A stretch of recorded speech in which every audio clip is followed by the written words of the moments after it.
Have you ever wondered why the past continues to live in your mind even when your life has already moved forward? You may be sitting in a quiet room, walking outside, or trying to begin something new, and suddenly a memory appears, a mistake you regret, a conversation you wish you could redo, or a moment that changed the direction of your life. The body is here in the present, but the mind travels backward.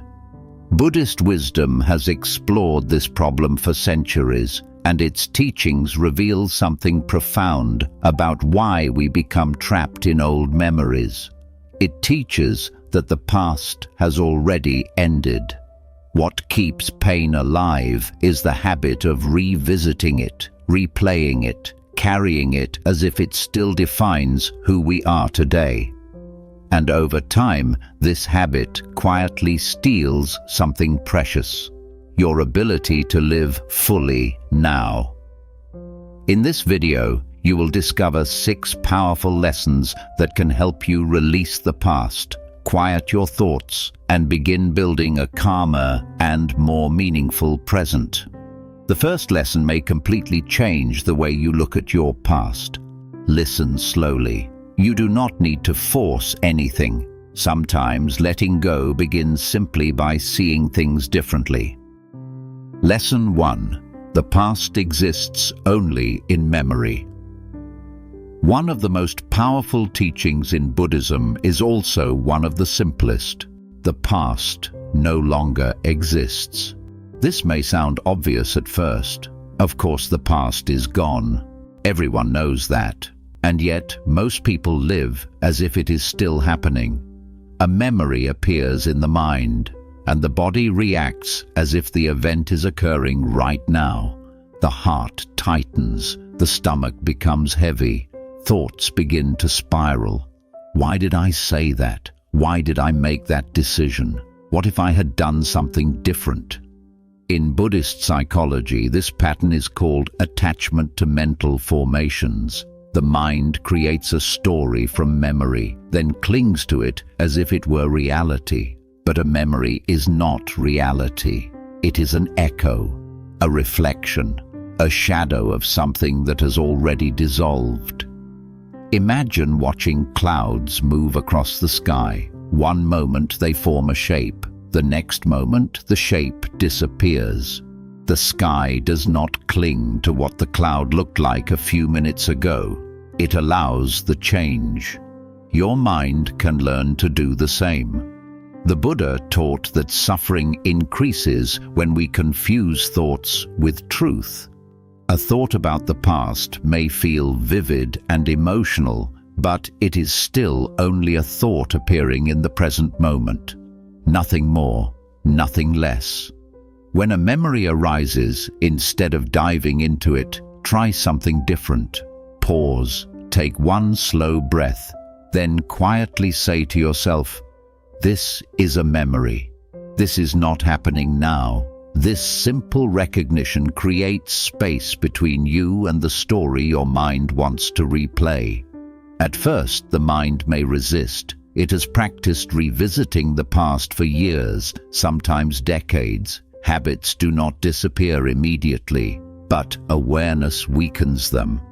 Each time you notice a memory and return to the present moment, you loosen the grip the past has on your identity. Over time, something subtle begins to change. The past stops feeling like a prison. It becomes something else. A teacher, a collection of experiences that shaped you, but do not define you. You begin to realize that who you were yesterday is not the same person who is listening to these words right now. Your breath is new. Your body has changed. Your understanding has deepened. Even your thoughts are different. Life is not static. It is constantly unfolding. When you stop treating memories as living realities, you create room for something far more important, the present moment. And the present moment is where your real life is happening, right now. Lesson 2. You are not the person who made those mistakes. Many people remain trapped in the past because they believe something painful about themselves. They believe that a mistake they made years ago still defines who they are. Perhaps you said something hurtful. Perhaps you chose the wrong path. Perhaps you trusted someone who broke your heart. Perhaps you failed when you hoped to succeed. Over time, these memories become labels. I am careless. I ruin things. I always make the wrong choice. These labels feel permanent. But Buddhist wisdom offers a different perspective.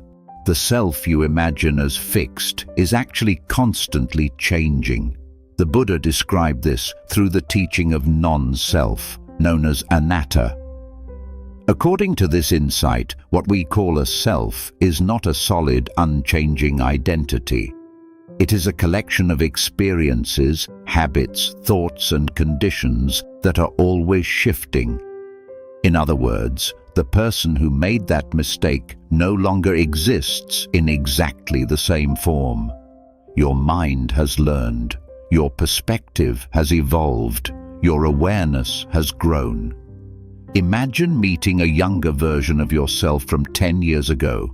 That person would think differently, feel differently, see the world differently.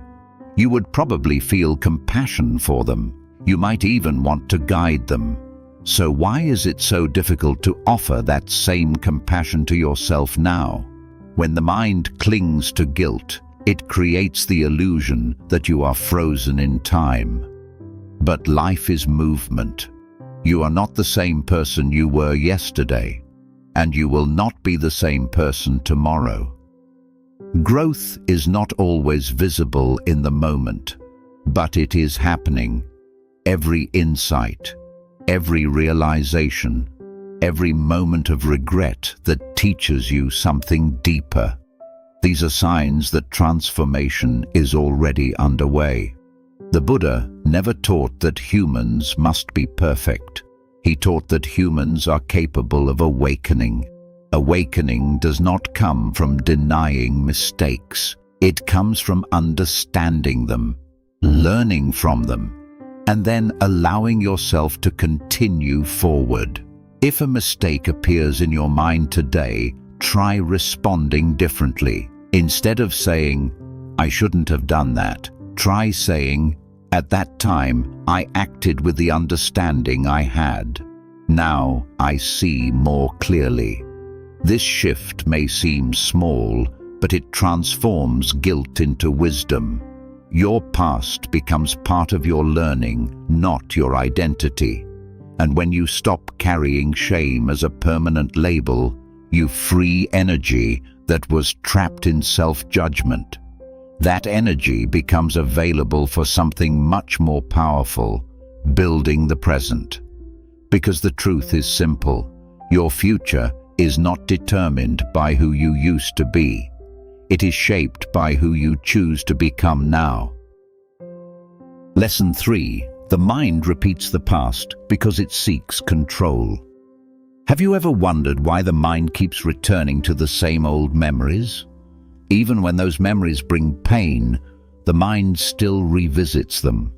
A conversation from years ago, a decision you regret, a moment where things went wrong.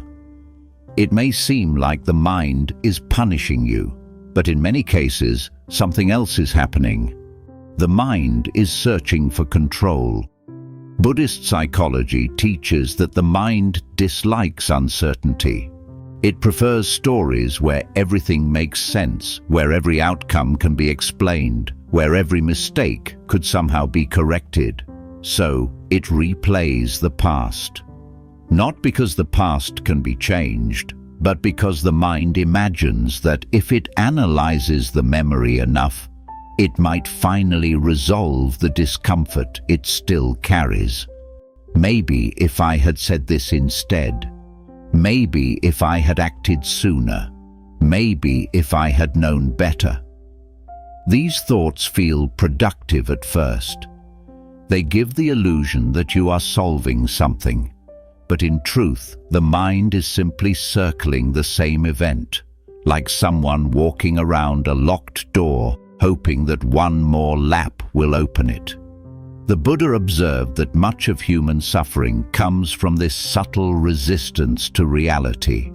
We struggle not only with what happened, but with the fact that it cannot be undone. And so the mind keeps negotiating with the past. But peace does not arrive through negotiation. It arrives through acceptance. Acceptance does not mean approving of everything that happened. It does not mean saying the past was fair, or easy, or deserved. Acceptance simply means recognizing that what happened has already happened, and no amount of mental replay can alter it. When this understanding begins to settle, something remarkable occurs. The mind slowly stops searching for control where control is impossible. Instead, it begins to place its attention somewhere much more useful: the present moment. The Buddha often emphasized that the present moment is the only place where real change can occur. The past cannot be edited, the future cannot be guaranteed, but the present is alive. It is responsive. It is full of possibilities that did not exist a moment ago. Each time your mind drifts back into replaying an old situation, try a simple practice. Notice the moment when the memory begins. Notice how the mind starts analyzing. Then gently ask yourself, is this helping me grow, or is it keeping me stuck? Do not criticize yourself. The mind is only doing what it has learned to do. Instead, redirect your attention to something real and immediate: your breath, the sensation of your body sitting or standing, the sounds around you. These anchors bring the mind back to where life is actually unfolding. At first, the mind may wander again quickly. That is natural. Returning to the present is not something you do once. It is something you practice repeatedly, like guiding a wandering child back to the path. Over time, the habit changes. The mind begins to understand that clarity is not found by endlessly revisiting yesterday. Clarity comes from meeting today with awareness. And when awareness grows stronger than regret, the past slowly loses its power over you. Not because you erased it, but because you no longer need to live inside it. Lesson 4. Painful memories are teachers, not life sentences. Many people treat painful memories as evidence that something is permanently wrong with them. They look at their past and think, this proves I failed. This proves I am not capable. This proves I ruined things. But Buddhist wisdom invites you to see something different. Every experience in life carries information. Some experiences bring joy, others bring lessons, but both are part of the same process of awakening. In Buddhism, suffering is not meaningless. The Buddha taught that suffering, when understood properly, becomes one of the greatest sources of wisdom. Think about it. The moments that shape us most deeply are rarely the comfortable ones. It is often the moments of confusion, heartbreak, or disappointment that open our eyes. These experiences reveal patterns we could not see before. They show us where our expectations were unrealistic. They show us where attachment caused pain. They show us where we misunderstood ourselves or others. Without these moments, growth would remain shallow. But when the mind clings to regret, it cannot extract the lesson. It only relives the pain. Imagine a traveler who falls while walking a mountain path. The fall teaches the traveler something important about balance and awareness. But if the traveler sits on the ground replaying the fall for the rest of the journey, they never continue forward. The lesson becomes a trap instead of guidance. Your past experiences work the same way. They were not meant to imprison you. They were meant to inform you, to shape your understanding, to refine your awareness. When a painful memory returns, try asking a new question. Instead of asking, "Why did this happen to me?" ask, "What did this experience show me?" Perhaps it showed you the importance of setting boundaries. Perhaps it revealed how deeply you value honesty.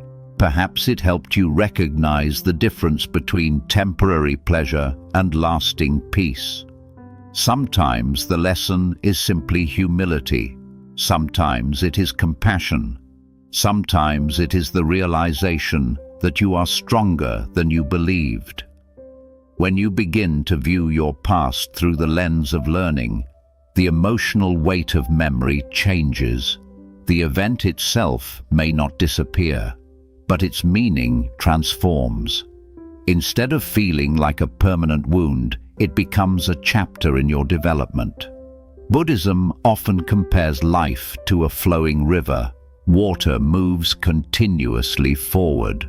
Even when the river passes through rough terrain, it does not remain stuck there. It continues. Your life is the same. The experiences you went through are already behind you in the river of time, but their lessons can travel with you. And these lessons can guide you toward wiser choices, deeper relationships, and greater self-understanding. The key is remembering that learning does not require endless replay. You only need to see the lesson clearly once.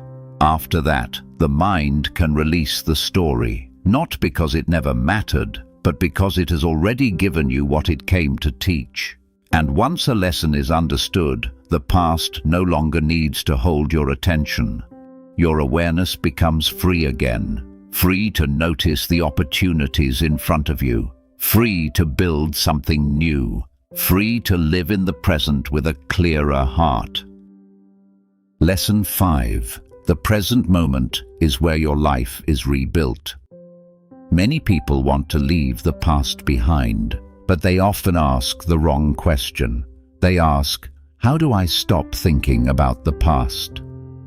Buddhist wisdom suggests a different question, a more helpful one. Instead of asking how to erase the past, ask yourself, "How can I fully enter the present?" Because the mind cannot live in two places at the same time. When attention is deeply rooted in the present moment, the past naturally loosens its grip. The Buddha repeatedly emphasized this simple truth. Life only unfolds in the present moment.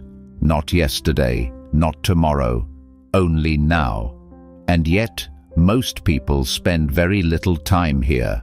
The body moves through the day, working, walking, speaking, but the mind travels somewhere else. It revisits memories. It imagines alternate histories.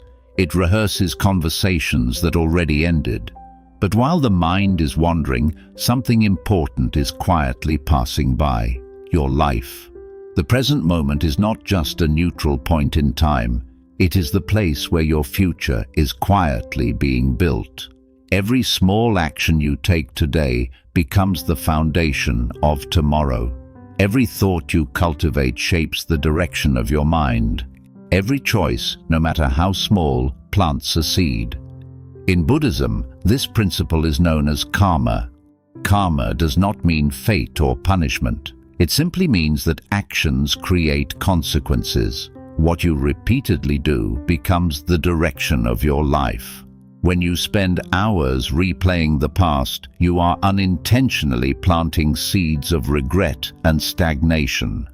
But when you bring your attention to what you are doing now, you begin planting seeds of clarity and movement. This is how the present rebuilds your life, not through dramatic transformation, but through quiet, consistent awareness. Consider something very simple. The next time you drink water, pause for a moment. Feel the glass in your hand. Notice the coolness. Take one slow sip. Pay attention to the sensation. This small act may seem insignificant, but what you are practicing is presence. You are teaching the mind to return to reality instead of memory. And every time you practice this, the mind becomes slightly less attached to the past. You are strengthening a new habit, the habit of being here. This practice can extend into many parts of your day. When you walk, notice the movement of your feet. When you eat, notice the taste and texture of food. When you speak with someone, listen fully instead of preparing your response. These moments are not ordinary. They are opportunities to rebuild your relationship with life, because the present moment has something the past does not have: possibility. Right now, you can learn something new. Right now, you can choose a different response. Right now, you can take one small step toward the life you want to create. The past cannot offer you this. It can only offer memories. But the present offers movement. When the mind begins drifting back toward old regrets, gently guide it back, not with frustration, but with patience. Just like guiding a candle flame back into stillness after a breeze. Over time, something powerful begins to change. The present moment stops feeling small. It begins to feel rich, alive, full of subtle beauty and quiet opportunities. And as your attention deepens in the present, the past naturally fades into its proper place. Not erased, not denied, but no longer in control. Your life begins to unfold where it was always meant to be built, here, now. Lesson 6. Forgiveness is the door that releases the past. There is one final lesson that quietly holds the power to free you from the past. And yet, many people resist it for years, sometimes for an entire lifetime. This lesson is forgiveness. Not because forgiveness is easy, but because forgiveness feels misunderstood. When people hear the word forgiveness, they often think it means accepting what happened, or pretending that the pain was not real. But Buddhist wisdom teaches something much deeper. Forgiveness is not about denying the past. It is about freeing your heart from carrying it forever. Many people remain emotionally tied to their past because part of them is still holding on to resentment. Perhaps someone betrayed your trust. Perhaps someone spoke words that wounded you deeply. Perhaps someone walked away when you needed them most. Or perhaps the person you struggle to forgive is yourself, a decision you regret, a moment you wish you could undo, a version of yourself that you feel ashamed of. The mind returns to these moments again and again, not because it wants to suffer, but because it believes holding on to the pain will somehow protect you. It believes resentment will prevent the same thing from happening again. But in truth, resentment does something very different. It keeps the past alive inside your present. Imagine holding a burning coal in your hand. You grip it tightly because you want proof that you were hurt. But the longer you hold it, the more it burns you. Forgiveness is not pretending the coal never existed. Forgiveness is choosing to finally release it. The Buddha spoke often about anger and resentment. He taught that hatred does not end through hatred. It only ends through understanding and compassion. This does not mean approving harmful behavior. It simply means recognizing a deeper truth about human nature. Every person you have ever met acts according to their level of awareness. Some people act with kindness and clarity. Others act from fear, confusion, insecurity, or pain. When someone causes harm, it is often because they are deeply lost within their own suffering. This does not make their actions acceptable, but it helps you understand something important. Their actions were a reflection of their inner world, not a measure of your value. When you see this clearly, forgiveness becomes less about them and more about you. It becomes an act of self-respect, a decision to stop carrying someone else's ignorance inside your mind. Self-forgiveness is equally important. Many people forgive others more easily than they forgive themselves. They replay their own mistakes endlessly. They speak to themselves with harshness they would never direct toward another human being. But Buddhism reminds us that every human life is a process of learning. No one arrives in this world with perfect wisdom. We learn through experience, through mistakes, through moments of confusion. Even the Buddha taught that awareness grows gradually. Understanding deepens step by step. The person you were years ago did not have the awareness you have now. They made choices based on the knowledge, emotions, and circumstances available at the time. If you continue punishing that version of yourself forever, you prevent the growth that experience was meant to create. Instead of carrying shame, try offering compassion. Imagine speaking to your past self as you would speak to a close friend who made the same mistake. You would not condemn them endlessly. You would try to understand. You would say something like, "You didn't know what you know now. You were doing your best at that moment. You are allowed to grow beyond this."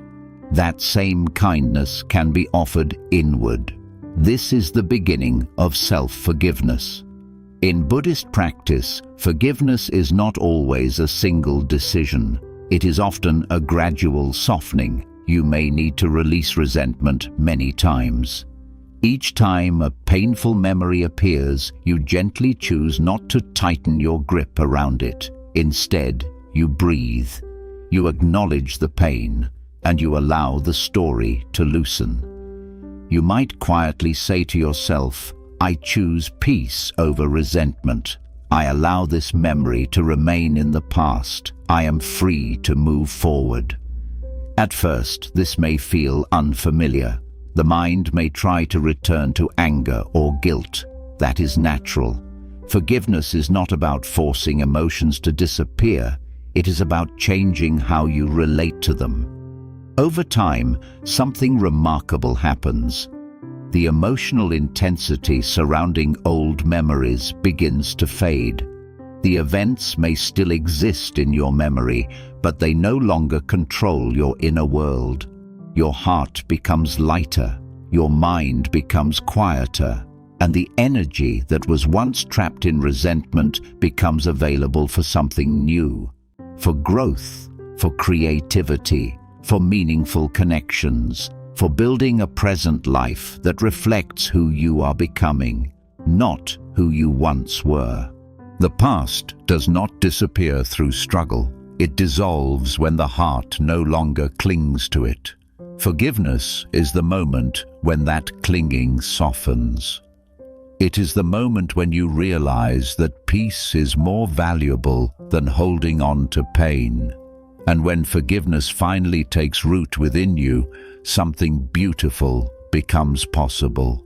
The past stops feeling like a chain, and your life begins to move forward again, freely, gently, one peaceful step at a time. Letting go of the past does not happen all at once. It happens gently, moment by moment, each time you choose awareness over regret, compassion over judgment, and presence over memory. These 6 lessons from Buddhist wisdom are not rules to follow perfectly. They are reminders that your life is always unfolding now, in this breath, in this moment. If this reflection helped you feel a little lighter or more peaceful, consider subscribing to Mindfulness for more calm teachings, mindful living practices, and timeless Buddhist wisdom. Take a slow breath, release what no longer belongs to you, and step forward, quietly, patiently, into the present life waiting to be lived.